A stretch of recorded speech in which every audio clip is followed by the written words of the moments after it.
اچھا نماز کی اہمیت کو سمجھو، اور احکام جو ہے نا شریعت کے وہ زمین پر جبریل امین لے کر آئے، حج، روزہ، زکوٰۃ، بہت سارے احکام وہ آسمان سے جبریل امین آتے تھے، مگر نماز کی اہمیت سمجھو کہ نبی پاک کو عرش پر اور اس کے بھی آگے بلا کر یہ تحفہ دیا گیا، یہ تحفہ وہاں دیا گیا تاکہ اندازہ ہو کہ اس کی اہمیت کیا ہے۔ مگر جب میرے آقا واپس آ رہے ہیں تو حضرت موسیٰ علیہ السلام سے ملاقات ہو کہ اے محمد صلی اللہ علیہ وسلم رب کی بارگاہ سے کیا لائے ہو؟ پیارے آقا فرماتے ہیں کہ مجھے 50 نمازیں میری امت پر فرض کی گئی۔ حضرت موسیٰ کہتے ہیں اے محمد صلی اللہ علیہ وسلم اب واپس جائیے، کم کروا کر لائیے، میں نے بنی اسرائیل میری قوم کو دیکھ لیا ہے، یہ 50 نہیں پڑھ سکیں گے۔ نبی پاک پھر جاتے ہیں، واپس آتے ہیں 45 ہو جاتی ہیں۔ بتائیے 45 ہو گئی، کہا نہیں اور جائیے، یہ زیادہ ہے، کم کروائیے۔ پھر جاتے ہیں 40 ہو جاتی ہیں، پھر جاتے ہیں 30 35 30، آپ عرض کرتے رہے، پیارے آقا جاتے رہے۔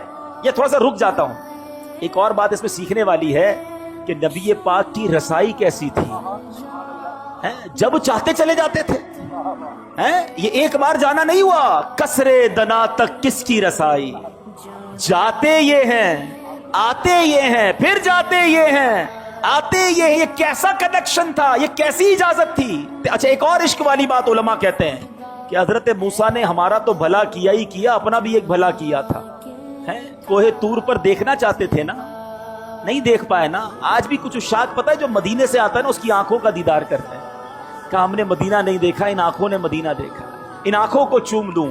حضرت موسیٰ پیارے آقا کی ان آنکھوں کو دیکھنا چاہ رہے ہیں۔ حضور ذرا پھر دیکھ کر آئیے، میں پھر آنکھیں دیکھ لوں، آپ پھر اللہ کی بارگاہ میں جائیے، میں پھر آپ کی آنکھیں دیکھوں۔ بار بار نبی پاک جا رہے ہیں، آخر 5 ہو گئی۔ حضرت موسیٰ نے تو وہاں بھی کہا تھا حضور اس کو بھی کم کروا کے لائیے۔ نبی پاک فرماتے ہیں مجھے حیا آتی ہے اللہ کی بارگاہ سے۔ مگر وہاں سے ارشاد کیا ہوا، حدیث پاک ہے کہ جب 50 سے 5 کر دی گئی تو آواز دی گئی اے محبوب ہماری بات نہیں بدلتی، آپ علیہ السلام کے لیے ان 5 کے بدلے میں 50 کا ثواب ہے۔